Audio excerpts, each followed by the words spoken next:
Yo, yo, yo, yo, yo, yo, yo, yo, yo. Chat, I ain't gonna lie. I seen this article that I did want to react to and read.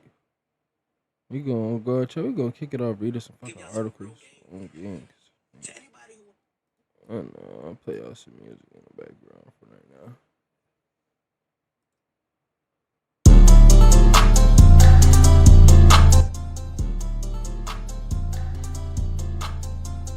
Uh,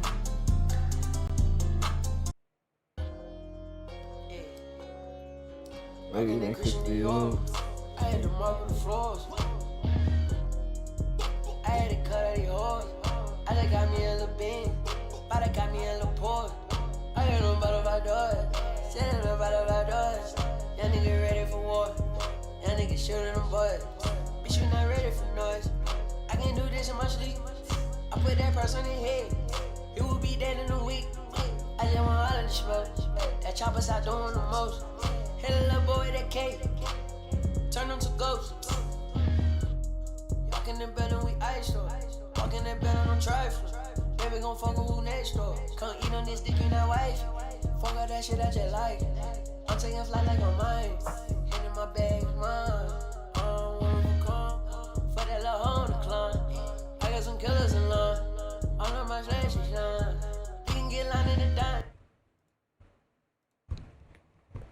Okay. Damn, this just happened. Chicago man sentenced to life for fatally. Wait. I think Okicha.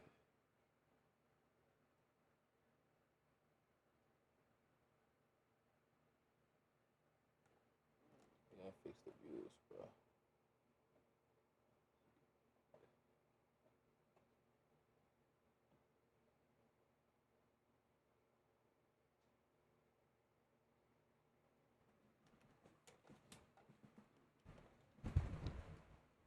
That's cool. They get that. Chicago man sentenced to life for fatally shooting two teens in South Shore who asked how tall he was. GG. Chicago man has been sentenced to life in prison after he was found guilty of shooting and killing two teens who were buying candy on the south side after they asked how tall he was in June 2020. The video and the player above is from a previous report. Leroy Battle was found guilty of murder earlier this year. He had sentencing hearing before. Wait, police said Battle 19 at the time of the shooting opened fire on two teens in the alley of the 7900 block of South Luella Avenue around 5 p.m. on Saturday, June 20th, 2020. Nah, bro. Chicago police officials said the shooting took place after the two teens and a friend had a brief encounter with Battle, whom they did not know in a corner store. As the three teens walked home, two of them were shot multiple times in the alley. Police said they were covering 9 shell casings from the scene. Wow. Sean Francis, 17, was shot in the back, chest, left hand, taken to University of Chicago Hospital where he died. Damn. Charles Riley was shot in the back and left leg, was taken to the university. Damn. Also where he died. Police said the two boys had asked their mother for the okay to go down the block and buy candy. Battle was charged with 2 counts of first-degree murder. Police said he had a previous conviction for aggravated unlawful use of a weapon for which he received probation. Jury convicted Battle in April. After Thursday's sentencing hearing, the Cook County State Attorney's Office put out a statement saying a Chicago man convicted of fatally shooting two teens and injuring a third in an unprovoked attack in South Shore in 2020 has been sentenced to life in prison. Thank you. Wow. Chicago man sentenced to life for fatally shooting two South Shore. Okay, English. Chicago man sentenced to life for fatally shooting two teens in South Shore who asked how tall he was. Nah, that nigga's tripping, but do your homework on being like 6'9", 6'10". Like, yeah, nigga. Bro, having to go outside every day. When you go outside, bro, like everywhere you go, bro, somebody's gonna ask you, how tall are you? How tall are you? How tall are you? Like, you're gonna hear that shit a good 5 to 10 times a day, my nigga. Like every day. Like if you go outside consistently, my nigga, like That shit is so irritating, bro. Like you just gotta be okay with it. Like, yeah, 6'9", like my nigga, shut up. Like, mind your business, bro. Don't be worried about how tall am I, nigga. How tall are you? Nigga, how tall do I look, bro? Like, come on, bro. And then what make it even worse, bro? Like, yeah, the nigga, you're about 6'4". What? Like, bro, get the fuck out of my face before I smack the shit out of you, bro. Like, I genuinely do hate that shit. Like, that shit is definitely rage bait. I ain't gonna lie. Tall niggas, this is rage bait, bro. His ass tripping though. And nigga, I love his ass tweaking. Yeah, fuck that. His ass tweaking. Wow, fuck that. His ass tweaking. Wow, fuck that. Yeah. Yeah, his ass tweaking, chat. What's new? Like, damn, what's going on? Let's see, chat. Watch some news. Don't really care. Don't really care. Don't really care.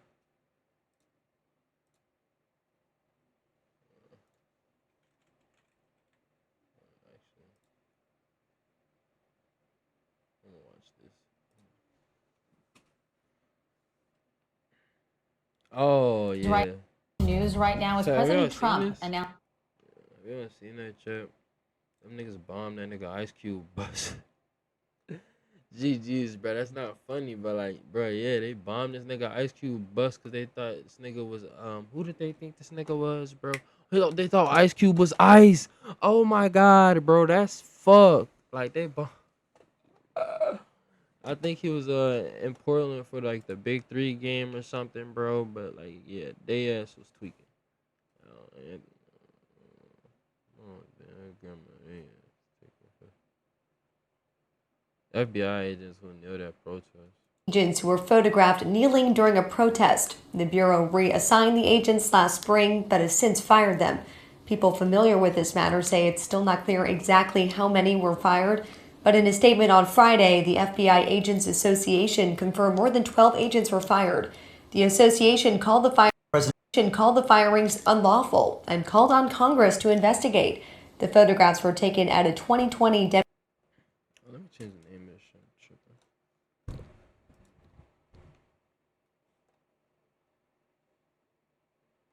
Actually, no, I like that name. Called the firings unlawful and called on Congress to investigate.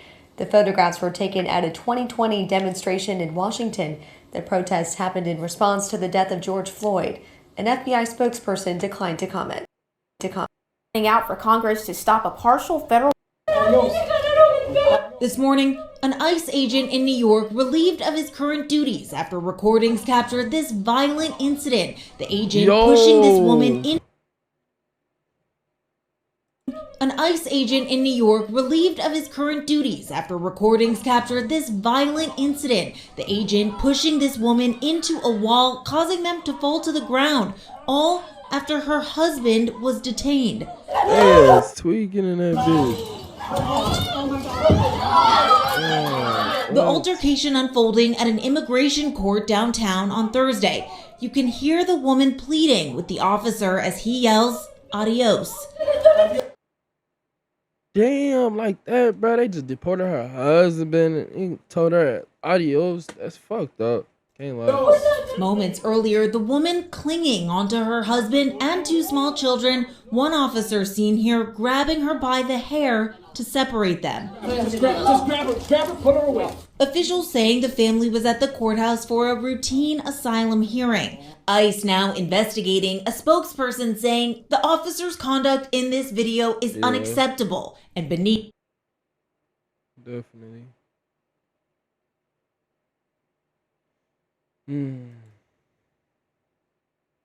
Common scam. The U.S.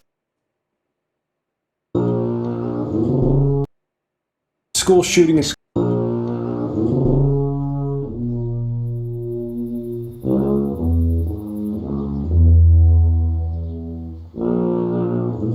Lil Yachty recently had a meet and greet, and man, it was a lot of people there. But I couldn't help to notice that whenever he interacted with these people, Common scams these people he did not seem interested at all. And mind you, he's not obligated to do any of these things, but bro, these people are literally funding your lifestyle. Celebrity worship in 2025 is at an all-time high, and it's really sad. When you sit down and think about it, bro, idolizing a celebrity is really a mental illness. There. But I couldn't help to notice that whenever he interacted with these people, he did not seem interested at all. And mind you, he's not obligated to do any of these things, but bro, these people are literally funding your lifestyle. Celebrity worship in 2025 is at an all-time high, and it's really sad. When you sit down and think about it, bro, idolizing a celebrity is really a mental illness. And then most of these celebrities have no actual talent. I mean, yes, rapping and Nah, my nigga, like, not to say this relates to Speed, but just on the celebrity worship tip, bro. Am I the only one that finds it crazy that this nigga Speed really goes state to state to state to state to state and is gets instantly mobbed by people? Like, I was just watching his stream last night, bro, like falling asleep, tired shit. YouTube had just fucking suggested it, had it up next, and I wasn't by my keyboard and shit. So I just left it on. Bro, this nigga is literally getting mobbed by people, bro. Yeah, I've seen it multiple times, bro. Even when he came to Chicago again, and Chicago not even like no dick riding ass city, but like, yeah, bro, he came to the city, yeah, niggas on his dick. Like everywhere he go, bro, niggas is all surrounded around this man, walking with this man. Speed, speed, speed, speed, speed, speed, speed. And like, that is a lot, my nigga. Like, I don't know this nigga Speed, bro. He a strong nigga, gang. Cause that's a lot to deal with, my nigga. Like, damn. Shout out Speed, bro. That's crazy though. Even on the worship of him is crazy though. That's what I was saying. But like, hey, no hate, my nigga. singing, it's a talent, but I feel like we should be praising these doctors, these engineers, you know, people that are really skilled.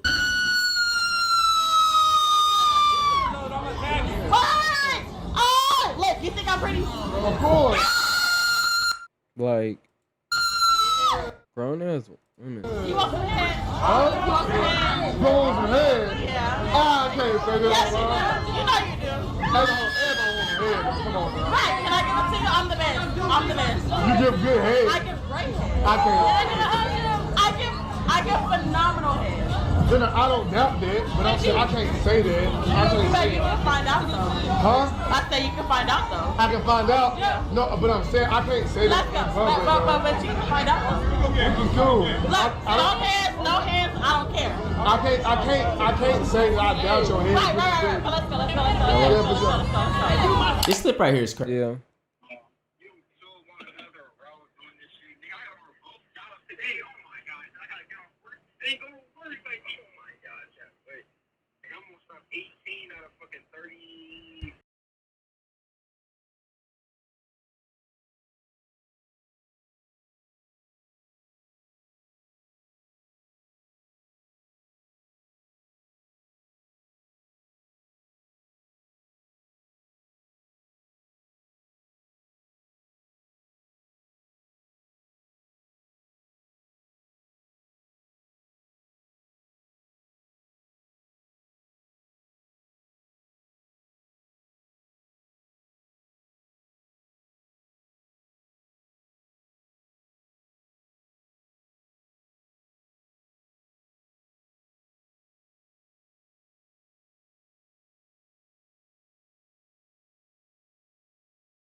Let me ask you a question. Are you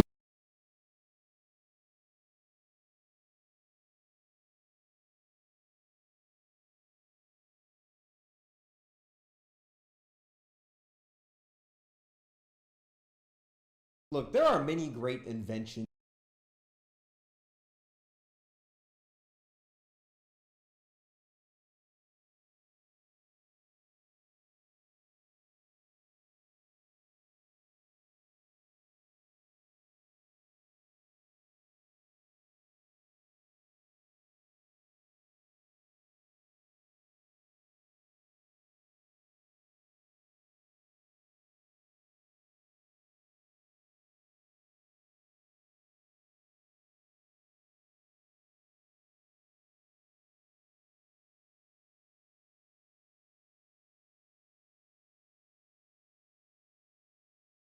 I just bought 5 million real YouTube views to test whether you could just pay your way to YouTube success. And this video is going to reveal my costs, my analytics, and all the results I got. But you might be wondering, how could you actually pay your way to YouTube success? Now, there are 6 main ways to buy views on YouTube. And the goal of this video is to test all 6 of these methods to see how they work and which one is the best, if any. And we start our journey in the deepest, darkest depths of YouTube view buying land, which is buying bot views.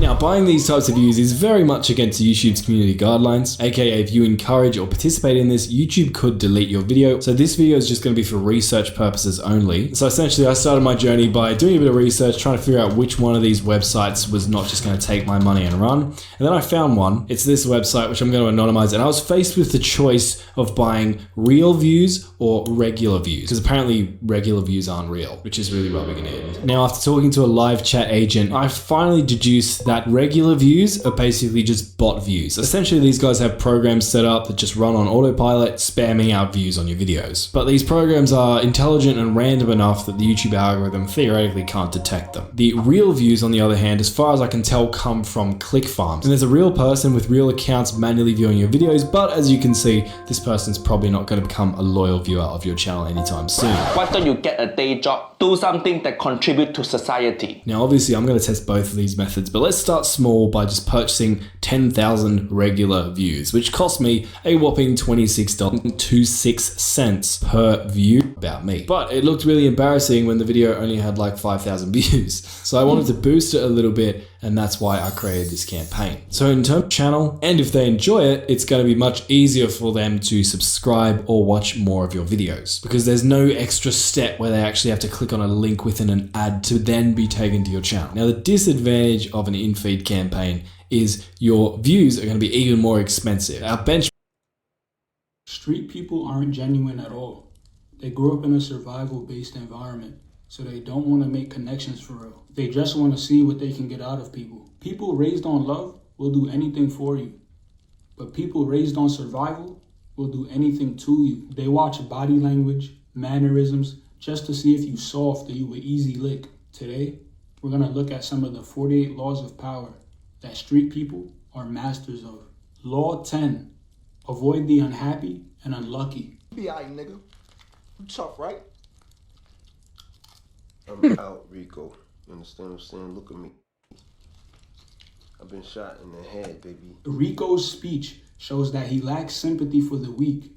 In his mind, Rico thinks that Ace dwelling on getting shot is pointless because in the streets, weakness equals death. He even set up his day 1, which leads me to law 20. Do not commit to anyone. Mitch and Ace helped Rico become a millionaire from selling work, but Rico sees them as obstacles. Remember, they won't help you if you look like competition. He clapped Mitch and tried to manipulate Ace by pretending to be concerned. So what happened in your face? This shit. Fucking with this wild ass bitch last night. You know how I play, B. It's like that one kid who stole your phone and helped you look for it. Rico doesn't commit to anyone except himself. Rico envied Mitch, and when people envy you, they'll work against you insidiously, which means in the most evil way. They'll put obstacles in your way and make sure it can't be tracked back to them. It's hard to defend against an attack like that, but the only way is to keep your circle small. As a man, you should only have one person in your circle, not a bunch of clowns. Be careful with the envious. They're so indirect. They'll find a bunch of ways to undermine you. Once envy reveals itself for what it is, cut all ties. Use that block button. It's there for a reason. Don't give people access to your energy. Law number 4. Always say less than necessary. Looking, baby, because I need your help, baby. I need you to help me sell these 14 keys so I can get this ransom money for Sonny, man. Yo, Mitch a real slime ball, bro. I mean, not Mitch, bro. Rico gang. Rico, bro. This nigga Rico, he's 13 keys. Fuck what you talking about, nigga. He said, fuck it. He trying to get his little brother back. Fuck all that shit, nigga. 14 keys.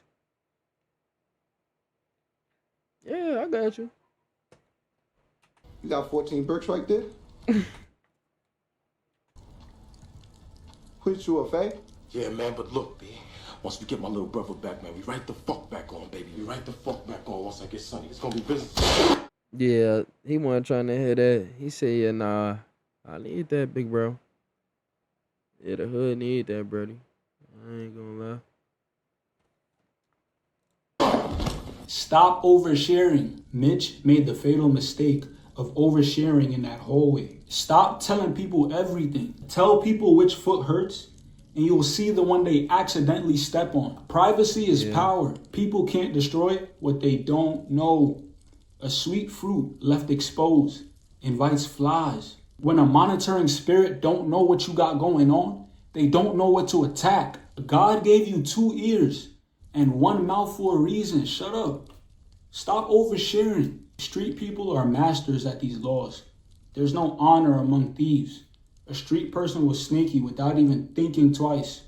By the time this video is over, no one will be able to manipulate you again. Whether that's in the street, in the corporate world, a female, you will have godly discernment. Law 40. Despise the free lunch. Marlo offers the boys cash, but Mike turns it down. Understanding the unspoken cost of accepting free help. By rejecting Marlo's money, Mike maintains his independence, which also ties into Law 19. Keep your independence and never be dependent on no one. That gives them power over you. You don't want nobody having power over you. This move demonstrates Mike's awareness that nothing is truly free and favors come with strings attached. By not accepting the handout, Mike signals that he cannot be bought. You don't ever want to owe anyone. Did you really think that just because somebody's kind to you, that they were your friend? That just because she let you crack all the time, she suck you up crazy, you could trust her now? This is a manipulation tactic called love bombing. They act nice to you just so they gain your trust. Now you're craving their validation, which makes them have control over you. If it's a female and you fall for the trap, now she has control over you. Now she can lie to you, cheat on you, all in your face. Now that she has the power over you. She's the only one who ever treated you nicely your whole life. So now you're dependent on her. Because, you know, as guys, we never get no hugs or no love. So any small act of kindness is going to sweep us. Somebody definitely hurt this nigga feelings before chat. Off our feet. But don't be fooled. If you could be fooled, you could be. Now, if it's a street dude, they'll do a favor for you that you never asked for. If you accept it, now they got control they lack. There was a lady who forgave a man for her mother.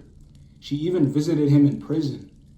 After he got released, she offered him a job at the same house where he her mother. He ended up her in the same house. Man, that shit so fucked up. Like, niggas don't get no fuck about you, bro. Like, niggas don't get no fuck about you. That shit crazy as hell. He probably... Stop helping people in survival mode. They'll always mistake your kindness for weakness. They'll always compete with the hand that fed them. It's always a competition. The same help you gave them is basically a ladder they'll use and rise above you and push you down. They don't want to see you climbing up the ladder. They'll even rewrite the story, making you look like the villain by using narrative control. You remember when I called out Aaron the plumber? I get him up with any nigga on this earth. Alright, so fight me. Fight me. I made it look like we was beefing.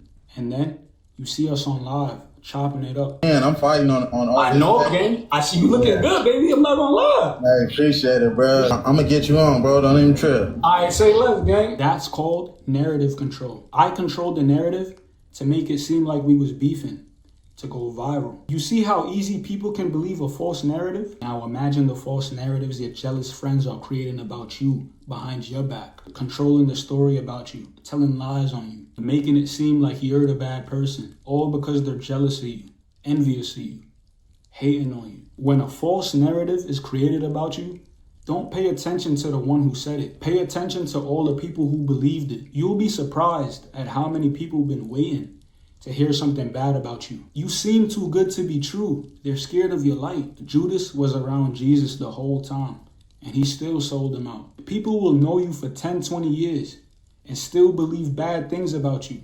Don't be surprised. Stop defending yourself. They're projecting. They're envious of you. They're scared of your light. They don't understand your light and why you have it. Remember, when the hate don't work, they start telling lies. That's why they making all these false narratives about you. Don't explain yourself. You don't have to. You about to explain yourself to the same people who crucified the perfect man. They hate how you glow. They don't like how you could be able to age backwards. They don't know your age, and they hate that. They don't know that your aging backwards comes from absence of chaos, absence from negativity, absence from environments that are draining, absence from fake conversations, absence from anything fake. When you involve yourself with all that energy, it causes you to age. You chose peace over chaos, and they hate that. I'm 23, and I look like I'm 16, aging like fine wine. They don't like the way you glow. They don't like the way you shine. But I'm going to get into all that later. Back to manipulation tactics that people use on you. People do unusual things in survival mode. You never know a man until you see him act under pressure. That's why you should never friend up no weak people. Make sure the people in your circle strong. A weak person will sell you out quick because they're in survival mode. They're weak, so they don't know how to deal with pressure.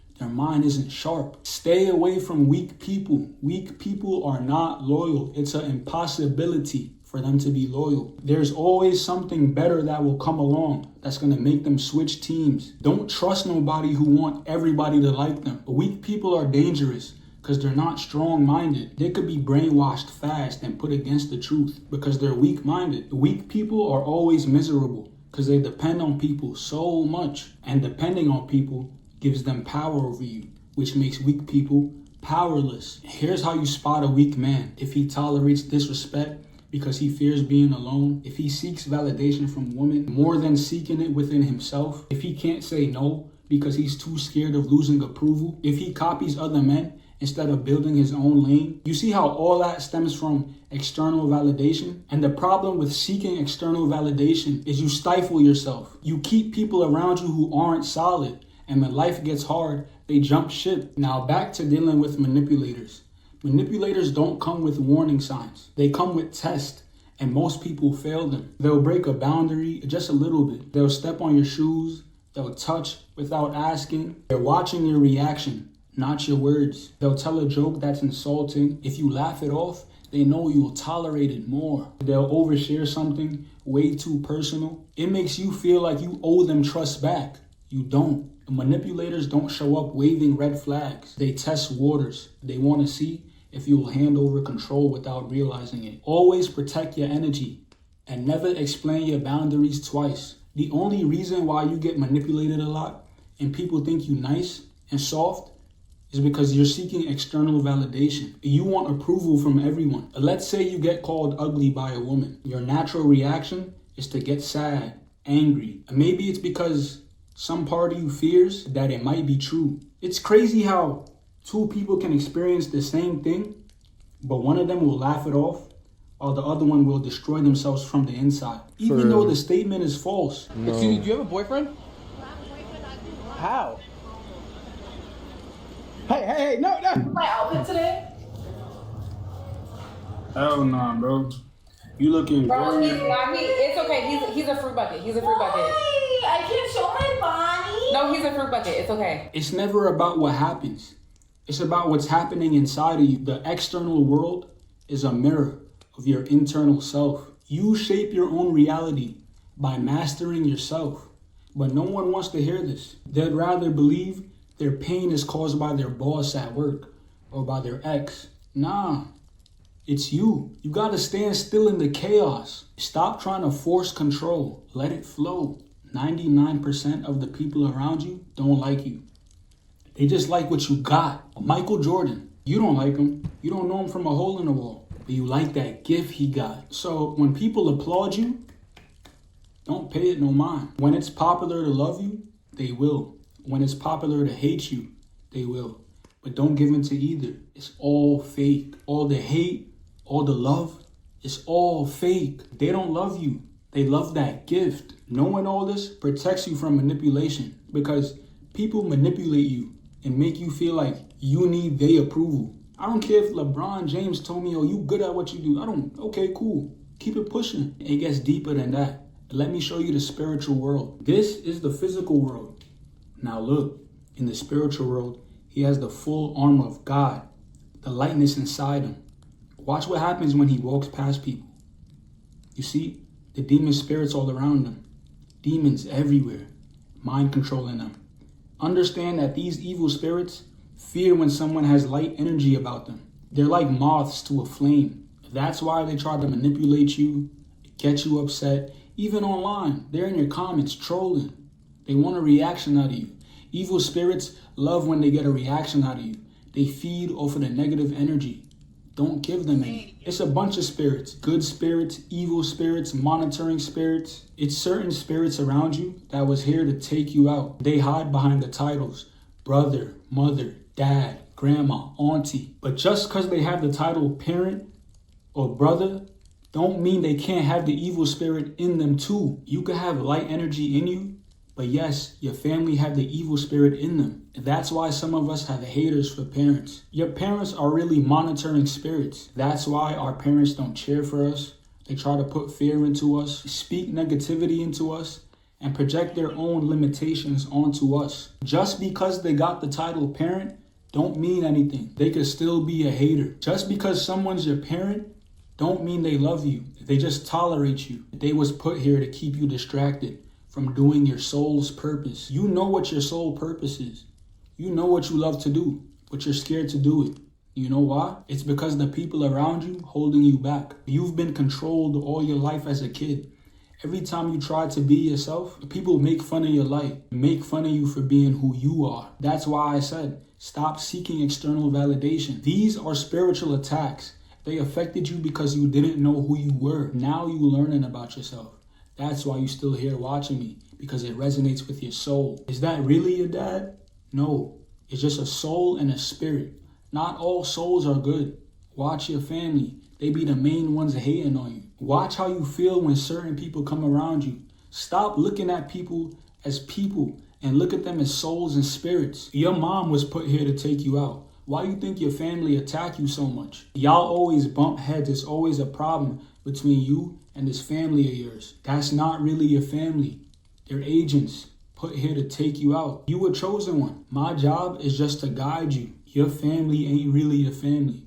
They were assigned to you. They were assigned to you to keep you attached to this world. When you wake up and start seeing how crazy and controlled the world really is, who's the first one to call you crazy? Your family. They're placed here to keep you from truly breaking free. When you get past the schools and the media's control, they're hoping that your ties to your family keeps you grounded. And that's my lesson to you. Watch out for people in survival mode. Your family, your friends, your girlfriend. The world's job is to keep you grounded, stuck. Keep playing this video over and over and over again. While you at work, while you driving, play it over and over again until it sticks. The reason I'm giving you this advice isn't because I'm smarter than you. It's because I made mistakes. In the dark streets of Chicago, savages were constantly around. One of those savages was Davon Bennett, who would notoriously The Dark Psychology of King Von. Jay Whittam, shout out Jay Whittam. become known as King Von. Von was a different type of dark. He would allegedly murder his rivals and commit other acts of violence. Was that a fucked up individual? No, it was a demon living in Von. Something was wrong with Nah, bro. him. That's not human, man. You're not regular, man. Nigga was the devil, man. They would then proceed to document his violence on social media, mocking the deaths and making clear how prideful he was. Nah, yeah, niggas ain't gonna talk about how much of a punk this nigga Von actually was, bro. Like, he had to go. Like, I'm sorry, his time had to come, my nigga. Like, it had to. Like, he was really out here tweaking, my nigga. Like bro just said, like. To document his violence on social media, mocking the was the devil, man. They would then proceed Like, bro. to document his violence on social media, mocking the deaths That nigga had to go, bro. Like, hey, that nigga had to go. and making clear how prideful he was about his savagery. As time would go on, he would become a successful rapper, and music would be a new way to document his violence in an artistic format, but still in a way that he was able to glorify his dark behavior. Von's life is marked by a series of traumatic events, environmental pressures, and personal choices that have shaped his psychological makeup. His alleged violence and actions have been documented many times by now, but this isn't one of those. This is a deep dive into the mind of King Von, to understand his psychology and explore his evil. What would you like up for? Like a body to. I'm sorry? There are murder cases on his file that he beat. He gets released because the witnesses come up dead. Some people need to be gone, bro, in order for shit to get better. Like, he had to go, bro. He was tripping, gang. Like, he was really tweaking. Like, bro, my nigga, they really said Von was then up like 8 to 12 hats, something like that, bro. And like, nigga was putting that shit in his songs. Nigga was posting that shit on Twitter. Niggas couldn't fucking touch him, bro. Cause he was tweaking. Like, bro, he had to go. He one of them.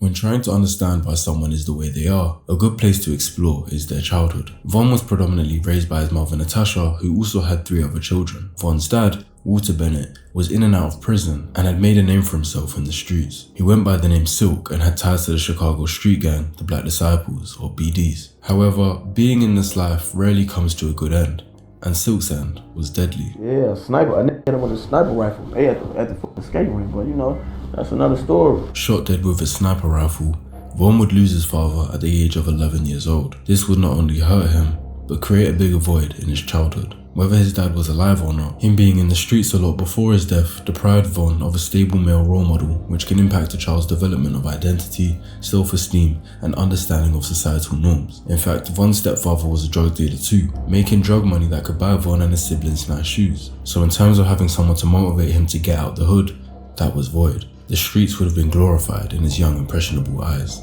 Being raised in South Chicago, Von had a lot of bad influence around him. Violence was a daily occurrence, and he picked up on it fairly quickly. I like being outside, you know, one of the little boys that like sleeping up, just being outside all day, just doing bad. The gun, all that shit ain't come to play to like what, late 8th grade or some shit, 7th, 8th grade when it really got to that point where you gotta hurt somebody or somebody.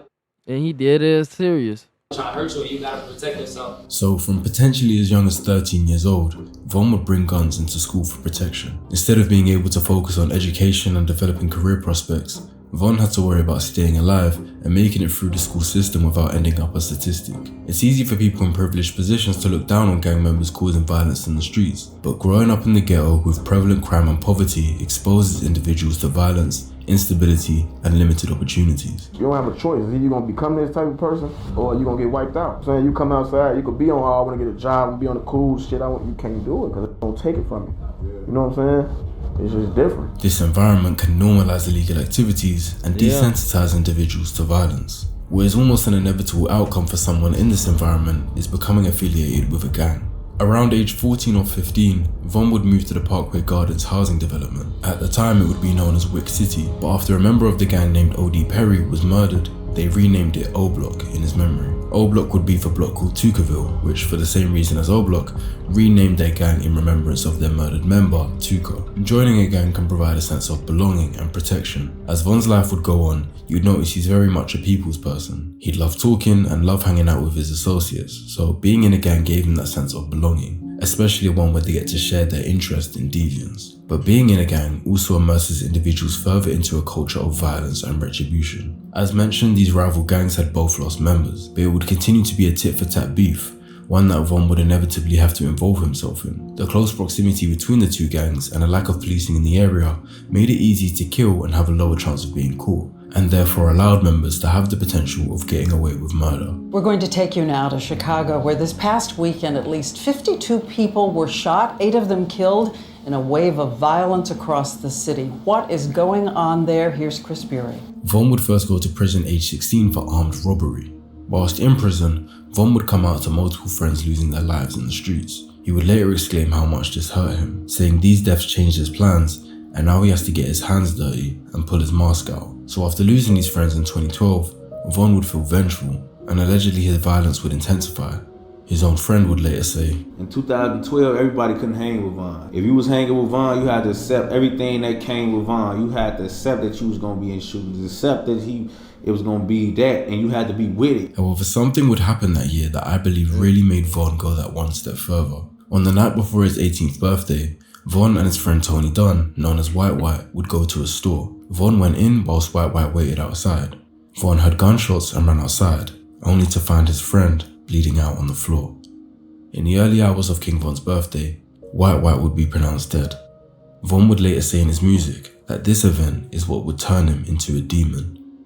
Von losing close friends and even watching his friend die in the street were traumatic experiences that could have led to post-traumatic stress disorder or PTSD, characterized by emotional numbness, hyperarousal, and intrusive memories. All of these are particularly important symptoms to focus on, but the key factor in Von becoming a demon would have been the emotional numbness. After seeing something so brutal, he no longer had any emotional barrier to murder. It was just an action, and retaliation by murdering someone else was just something that needed to be done. Within the next 3 months, Von would allegedly be involved in 2 murders. On the 13th of October 2012, he alongside his right-hand man and best friend T-Roy would allegedly shoot and murder a 17-year-old boy named Modell. Not even 3 weeks later, on the morning of October 30th, 23-year-old Derek Johnson, known as Crack, would drop his little cousin to school before going to get a coffee. Not long after, shots would ring out and Crack would be face down with 16 bullet holes in him, including his neck, chest, back and face. Von once more was heavily implied as the main suspect for this murder.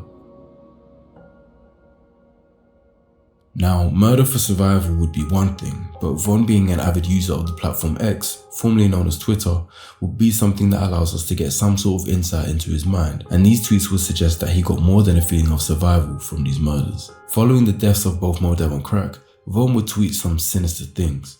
A week after Crack's murder, Von would tweet saying, "Acting tough, 6 shots up in your face." And the week after that, he would double down by saying, "Bang 6 times, all face." Although the crime report I looked at didn't state exact specifics, it does say Crack was shot 16 times including the face. So 6 shots in the face would definitely be believable. Not only is this more gruesome and violent than just shooting someone from afar, but the fact he wants to relive it by announcing it publicly shows how much Von enjoyed the brutality of this murder. At the start of November, he also tweeted, "Damn, Modell and Crack got killed in October." That's what I was gonna say. Yeah, nigga, he liked that shit. What the fuck, he retweeting it and trying to relive it and shit like a. Who's gonna get killed in November? Stay tuned. Suggesting he saw these murders as some sort of game or sport. I believe the reason he's able to see these deaths this way is due to that desensitization to violence. Repeated exposure to violent events definitely may have desensitized Von, making these violent acts feel justified. Also, with the added element of wanting revenge, he definitely didn't view these killings like a regular functioning human should. His self-identification as a demon after his friend's death indicates internalization of a violent persona, possibly as a coping mechanism or acceptance of a perceived destiny shaped by his environment. Also, the social media mockery is another part of his psyche that can't be ignored. Publicly mocking deceased rivals indicates a lack of empathy and possible antisocial personality disorder traits, such as disregard for others' feelings, deceitfulness, and hostility. ASPD is what is commonly known as psychopathy. Von has a strong case for ASPD, as he never once displayed any signs of remorse or guilt for the actions he did. In fact, he showed enjoyment, pride, and excitement, like he wanted to keep doing it. Alongside this psychopathy, Von using social media as an open diary to boast about violent acts suggests narcissistic traits, including a need for admiration and a sense of superiority. So by 18 years old, Von was already a narcissistic psychopath with a heavy desensitization to murder, and these traits would only reinforce and worsen as time went on. That's crazy. In 2012, Von would be imprisoned for unlawful possession of a firearm. He would remain in jail for over a year, a period spanning from November 2012 to February 2014. When he came out, the violence started back up again. I'm not going to focus too much on the particular details of his alleged victims, but this next one does need some context to really understand the evil inside. 17-year-old gangster disciple Jakira Barnes, known as K.I., was a legendary figure in Chicago gang history. The Chicago Sun-Times referred to her as a female assassin. She was allegedly heavily involved in the killing of O.D. Perry, so her beef with O-Block and Von was intense. However, Von would treat K.I. very differently to his male rivals. He would tweet her constantly and act as though he was flirting with her. However, it's highly probable that he never actually liked her, but was probably trying to manipulate.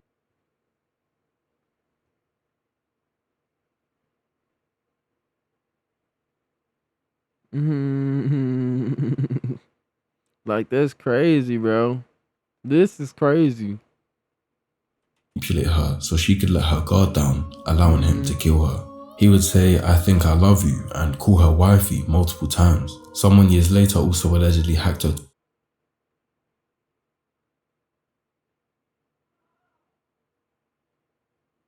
Says tweaking. What up? I'm trying to change you, upgrade you. I want to live, so what up? You got me fucked up, man. No bullshit. On that lady that wasn't me, but I like you for real, straight up. When all this shit over with, I'ma have you LOL, no bullshit. What you on, girl? Shit. You born to Twitter account and posted her DMs with Von, and he was asking to sleep with her. This was prior to him going to jail, but when he got out, things got more hostile. Von had lost a friend whilst in prison called J Money and would come out to KI mocking his death on Twitter. A taste of his own medicine. She even tweeted that if she could, she'd dig J Money up and shoot him again. Von would stop tweeting her for a couple months, and on April 11th, 2014, KI would be standing on a porch before being gunned down. She would be shot 9 times and be pronounced dead 2 hours later. Von would be picked up by the police later that month, but he was never formally charged with KI's murder. The police were unable to charge him due to inconsistencies with witness statements.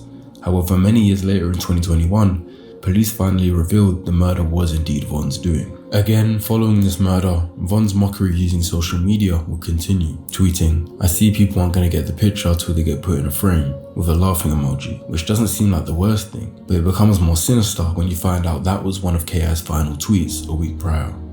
After getting released by the police who failed to charge him with this murder, he tweeted, "Beating bodies ain't no going to prison," which fed his narcissism and made him feel invincible. And Von would prove how invincible he truly felt years later.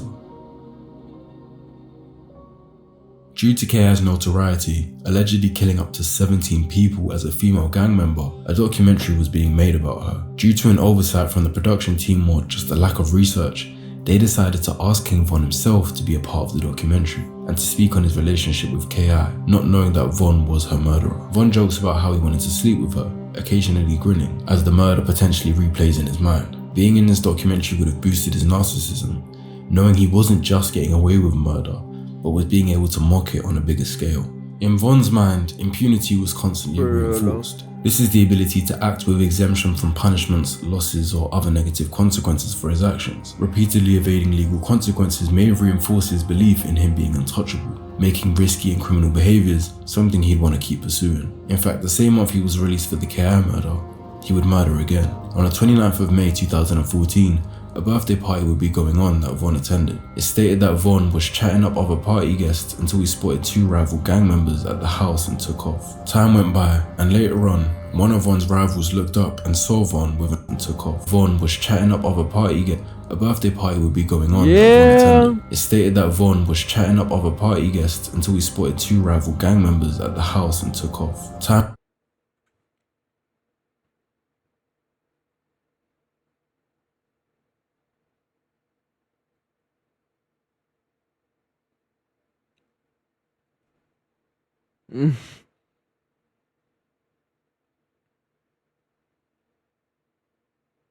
chatting up other party guests until he spotted 2 rival gang members at the house and took off. Time went by, and later on,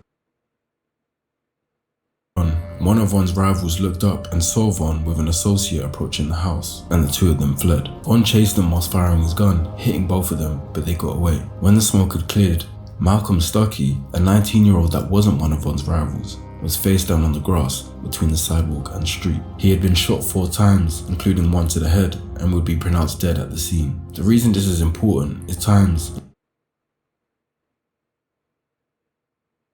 including one to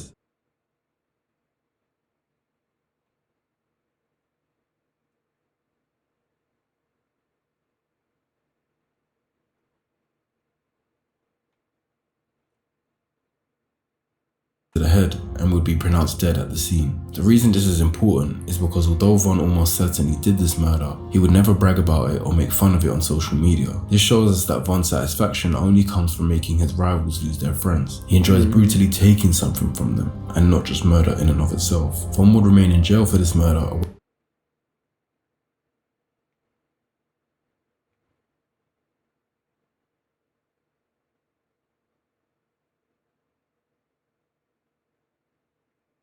Damn, bro.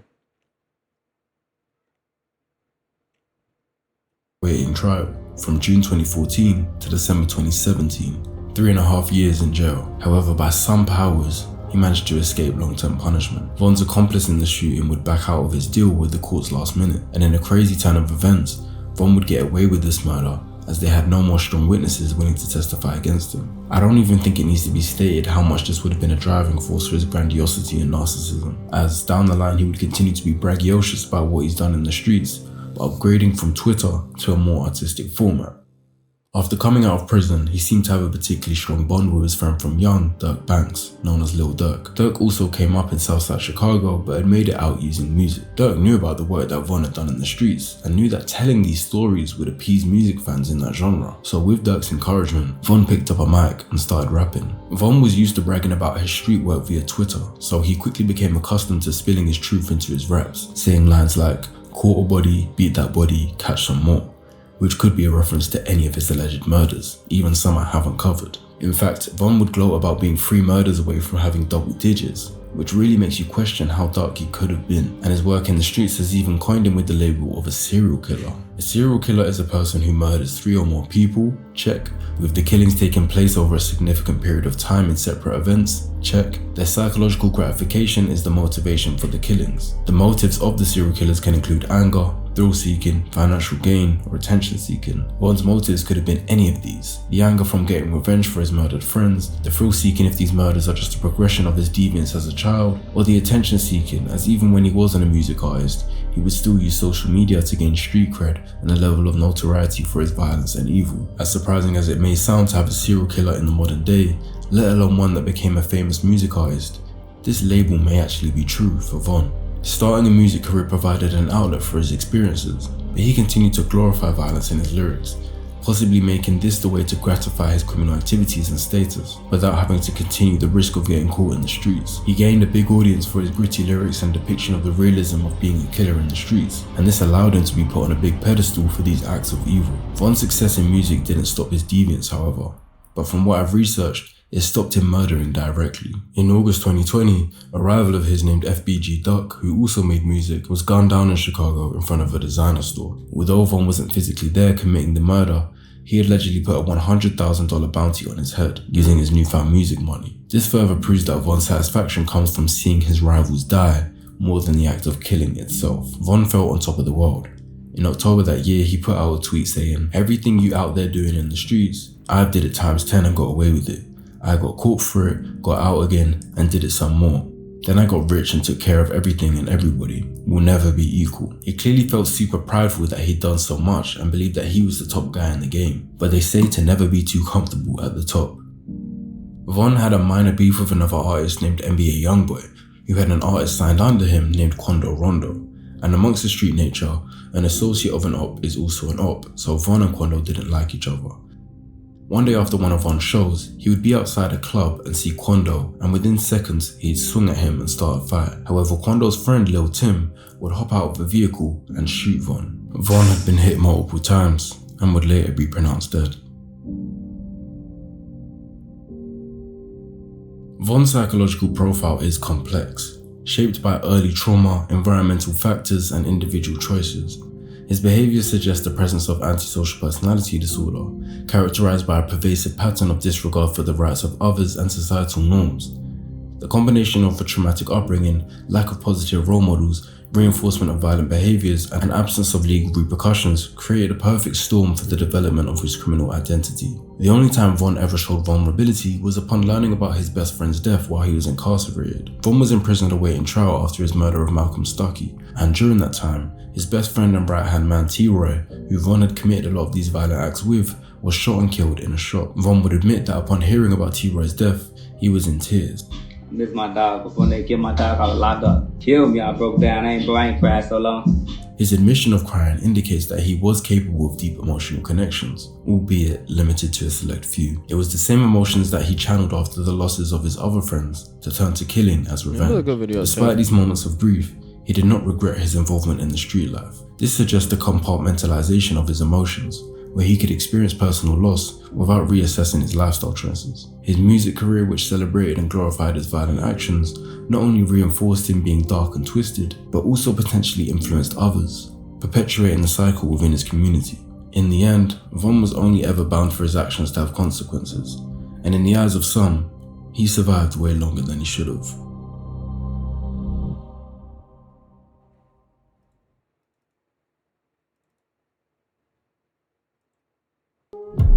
If you want to know how a psychopath can operate in the real world, look no further than UFC fighter Jon Jones. This guy's got a lot of demons, man. Yeah, bro. A lot of demons. Are you a good guy trying to be bad, or are you a bad guy trying to be good? That's a good question. GG's. Bro's cooked. Albuquerque police are still looking for UFC champ John Bones Jones for a hit-and-run crash that happened yesterday. I think I am a bad guy that's trying to be good. Just because religiously we're all sinners. The events in his life are GG's. Nothing short of fascinating, being so dedicated to becoming the best fighter on earth. John Jones is the youngest champion in UFC history! But then a complete incapability to maintain order in his